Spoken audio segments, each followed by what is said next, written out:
Hey. Hey. So Chris Littlewood at Bourbon on the Week wants to talk about unicorns. Remember that one time when somebody asked me if I was a unicorn and I didn't know what it meant? I thought they were talking about my hair, y'all. Well, we're not talking about those kind of unicorns. Not tonight, at least. But we'll get to our unicorns right after this.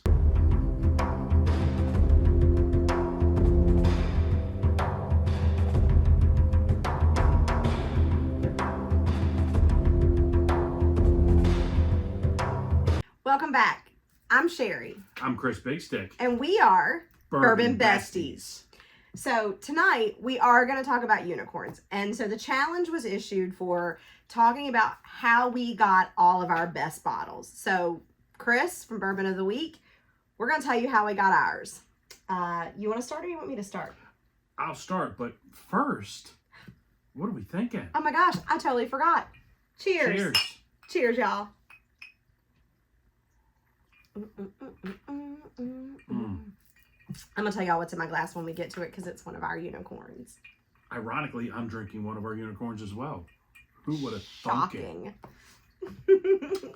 So do you want me to start? Sure, you can start. So let's talk about, we'll just put the first two bottles together real quick. Okay. So these two bottles were from drops. Not the same drop, but, you know, different fine wine and good spirits drops. We're from the state of Pennsylvania, which is an allocated state. And so everything is state controlled here. And so allocated bourbons come through the website, Fine Wine and Good Spirits, or through the stores. When Chris says a drop, these were both online drops that we were lucky enough to be alerted to by some of our friends in the community. You were alerted. I was alerted. You were alerted because you have a laptop at work. I don't. True story. We'll talk about, we're going to put both these bottles together, but first, this was the first one, an Elmer T. Lee. I got the message from Sherry. She's like, oh my God, you're not going to believe what I got. And I'm like, what? She's like, I got an Elmer T. Lee. And I was like, oh, yay. Too bad it wasn't a stag. No. Shit, but yes, this was from it was from an online drop. And this was thanks to some of our friends in the PA Bourbon Squad and the bourbon community in general. Agreed. So another one that we recently got, I was a little upset because it didn't come till it didn't matter. It came while we were on vacation and I couldn't drink it until tonight. But this one. So that's what's in Chris's glass tonight. Is the Blanton's Gold. And this is a store pick. Yes. This was a drop. I believe you were trying to get me. It was a Weller. There was a Weller. There was also a Weller CYBP that I missed by minutes. Which I really would, but you know what? But not a bad consolation prize in the Blanton's Gold. Not even a little bit. And this one is really, really good. So those are the stories of our bourbon community helping us find some bottles while they were drops. Absolutely. So I always say finding friends is the best way to find bottles. And whether that's friends that you make in stores or friends that you make standing in line or friends that you make in the bourbon community. Friends is for sure the best way to find bottles. Friends or besties. Or your besties. I would also say second to that is something just cold hard cash. Sometimes the best way to find a bottle is be willing to overpay for it. And I know that there are going to be some people judge me for that, but that's the truth. So I'm going to talk about one of my bottles now. And I'm going to talk about a bottle that some people would say I overpaid for. So that bottle, which happens to be what is in my glass right here, is my most favorite decanter bottle, soon to be emptied because I have been drinking her. She's so sexy. She's so beautiful. This is an Old Fitz 10-year, and I was able to get this bottle because a store near us would bundle the bottle. So basically what happened was they had a deal where they put 3 of their store picks with it, bottles that truthfully I probably wouldn't have bought independently. I wouldn't have maybe gone into the stores. 2 of them were ryes. I'm not usually a big rye gamble person. I like some ryes. I don't love them all. Chris is just getting into them. So I wouldn't have probably bought at least 2 of the 4 bottles we ended up with. And the whole kit and caboodle for all 4 bottles was around $450. So the bottles that were in it were definitely all at MSRP. It's like $112 a bottle. Really close to like their values, a little bit more on the Old Fits. Now, because I wouldn't have bought those bottles, some people would say I overspent, but I was able to take one of the rye bottles. I donated it to an amazing charity, and then we actually really enjoyed one of the other rye bottles. And then the third store pick that was with it, which was the bottle I would have actually bought on my own. So that for me was a good way to find it. Sometimes there are stores in non-allocated states, at least around us, especially in New Jersey and in Delaware, where they'll kind of do those bundle deals. So this one was actually the first bottle that I actually hunted when Sherry and I first met. I actually hunted this one down. I had actually gone out a few weeks prior with a bunch of friends of ours from the PA Bourbon Squad. We went out and we were hunting, and one of our buddies picked this up, and I'm like, oh my God, BFG, you know who we're talking about. He was so jealous. I was. And Sherry's like, you're not going to like it. It's too high proof. You're not going to like it. You're not going to like it. And I'm like, well, I'll probably never find it again. So the store that he bought it at, a few weeks later, we walked in, and here it is sitting on the shelf. And I was told the price was $250. I literally paced up and down that aisle for 15 to 20 minutes trying to play it over my head. Is it worth the money? Is it worth me spending this money? And then this one, who is a shopper of convenience. I am a shopper of convenience. Said. And also an enabler. I'm the worst person to go shopping with, just so y'all know. So she says, when are you going to find this bottle again? It's been weeks and you finally found one. What's your time worth? Right. What's your time worth? What's, when are you going to see this bottle again? So, excuse me. I got my first ever bottle of Stag over in New Jersey for $250. Overpaid, but you know what? You loved it. It was worth it. In the idea of stores, I think it's also good to talk about store relationships. So when you are a person who's going to a store in, again, a non-allocated state, if you're spending at the same place and you get to know the people, I'm not talking about the people that walk in and they're like, hey, you got anything special in the back? Do you got anything good back there? No, I'm talking about when you go into a store. What kind of voice was that? It was a big galoot. Oh, there we go. So knew she's going to sneak that word in. So I'm talking about the people that, like, you go into the store, you get to know them, you become friendly with them, you talk to them about things you like, you're dropping money there, you're buying regular stuff. You're like, I'm going into the store and I'm not just looking for allocated things. I'm going and I'm saying, hey, you know what? Let me try this. Oh, you got store picks? Let me get your store picks. I will say that one of the stores that we shop at, I am a big, I'm a fangirl, because we have that kind of relationship with, the person who is managing the store. They will sometimes help us find bottles we're looking for. I was able to get a bottle at a drop. We actually stood in line. This is the only time I have ever stood in line for a bottle. I have actually never waited in line for a bottle, despite my tater tendencies, which I defo have. Tater's gonna tate. Tater's gonna tate, and I tate it up. Chris tates it up. Tate it up.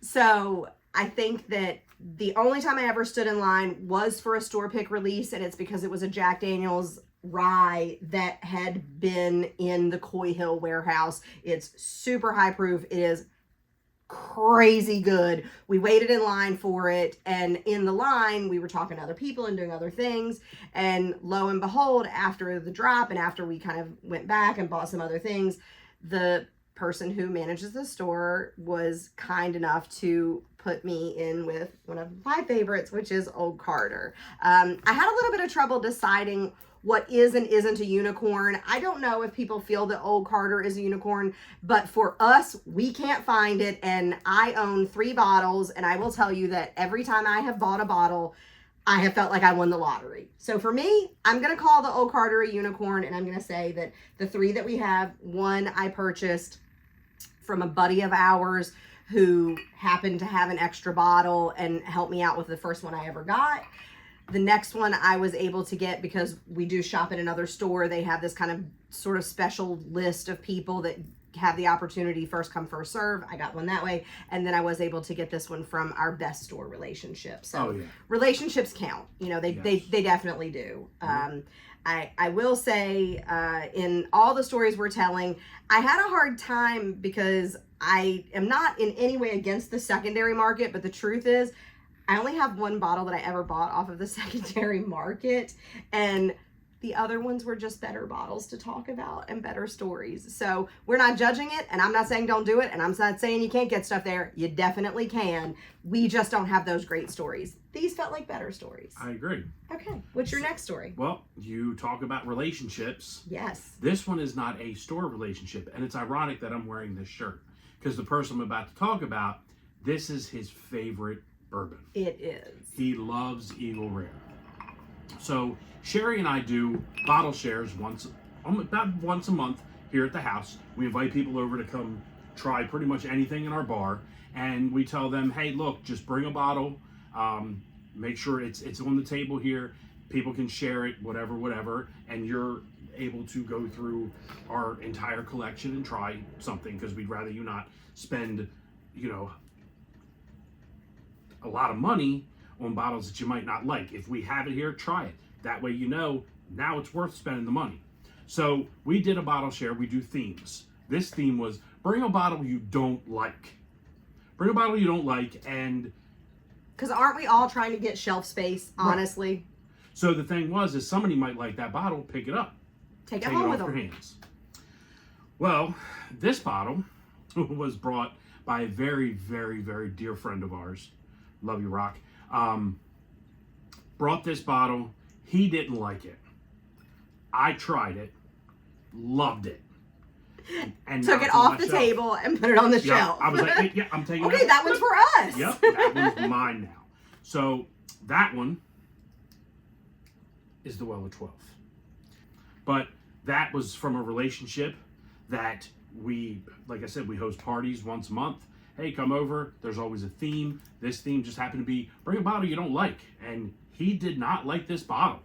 So there's something to be said that not everybody loves every unicorn. Again, when we're looking at like what is a unicorn, what isn't, I think that's where, like the Weller line is a question mark, right? Mm-hmm. Because there are some people that can get it really easily. There are other people who will never ever see that Weller 12 bottle. So we picked ones that for us, we don't see on the shelves and we really enjoy. And those were kind of the stories we stuck with. So when Chris and I laid out all of the bottles, I have 2 more bottles to talk about. Mm-hmm.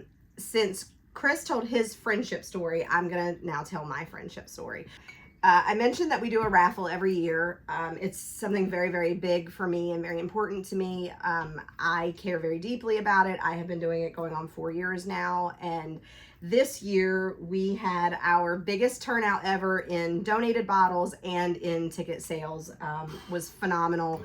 And during the raffle, we did some live videos that actually kind of led to this whole YouTube channel, as a matter of fact. Yes. We did some live videos, and in one of the live videos, you ever have this happen? I call it a throwaway comment. It was just a throwaway comment. We were drinking stuff, and I was like, well, I don't really have a bottle that's a celebration bottle. Like, I don't really have that bottle. I don't have a bottle I'm holding on to pop for something special. Because I didn't. Because usually, sort of like tonight, Chris opened this Blanton's Gold because we had it and we want to taste it and we're not holding on to them. So we didn't have a special occasion bottle that we were waiting to like pop open for a special occasion. The raffle was a very special occasion, and I'm going to have another drink while you're talking. And a very, very sweet and kind friend of ours messaged me and said, I have a bottle for you. It's going to be your special occasion bottle. And when you are done with the raffle, this one is for you, and you should open it and you should drink it and you should celebrate it. And it made me feel so amazing because we were already crushing it and doing a better job than I ever thought. But someone really looked at me and saw that and kind of wanted me to celebrate. And that was really special to me. So that bottle for me is the Maker's Mark Cellar Aged bottle. Which I have to say, thank you so much, Beth. And again, it is those friendships, it is those relationships, it is the community. That is really how I feel like most people get the bulk of their unicorns. On to your final bottle. Okay, so my final bottle that I'm going to talk about that is my biggest, bestest, most desirable, rarest. I don't know what the right word is. Bestest. I don't know what the right word is. Bestest. It's probably, if we blinded them, not my favorite bottle on the table, if I'm being honest. Oh, it wouldn't be mine either. It is a great bottle, and it is probably my favorite one from this particular line, because I don't love things that are super over oaked. And one time somebody said that it tasted like E&J grape brandy, and everybody knows I love grape. So shout out to Jonathan Gentleman and Whiskey. If I figure out how to link the video to his video for it, I will put it up here and you guys can check that one out. So that bottle is a Van Winkle Lot B, which is the 12-year. I won this bottle in the Pennsylvania lottery, and I have been milking it. You can see there's just a little bit left. I will say that for me, that unicorn bottle has been an amazing journey for me, because I have probably given away more than I have drank. I have given it away in at least 8 blinds, because there's nothing more fun than someone getting a pappy and it's in a blind and they don't know they're drinking it, and see where they rank it without knowing what it is. That has been... And they call it grape brandy. Tremendous fun for me. And not for nothing, I have enjoyed sharing the pours as people did those blinds. Chris and I have enjoyed it a couple of times ourselves. So that is probably the rarest bottle that we own, and the way that we did get it was entering the Pennsylvania lottery. And I would say that in all the years I've done it, I won one time. I know other people who have won every year. I know people who win repeatedly, and I love that for them. I'm super jealous of them, but I have only ever won once, but we continue to enter. I mean, not for nothing, winning that lottery was nice. I'd really like to win the real lottery. Well, then we could just buy them. Right. And pay the crazy prices. Exactly. All right. I think that those are really the unicorn bottles that we wanted to present tonight, and the things we wanted to talk. Yeah. What do you guys think? Do you agree with our picks? I mean, the stories, I think what makes these bottles even more special is the stories behind them. Yes, there are definitely some unicorns here. In your area, these might not be unicorns. In our area, they are, and they're special to us because of the stories. And I think that's part of, again, like Chris Littlewood had mentioned, the whole community. It's just the friendships, the stories, the community of sitting down and having a drink, because that's what bourbon's all about, is sitting down, having a drink with your closest friends. Your besties. Yes. So I think now, with that, follow, like, subscribe, share. Cheers. Cheers. And we are Bourbon Besties.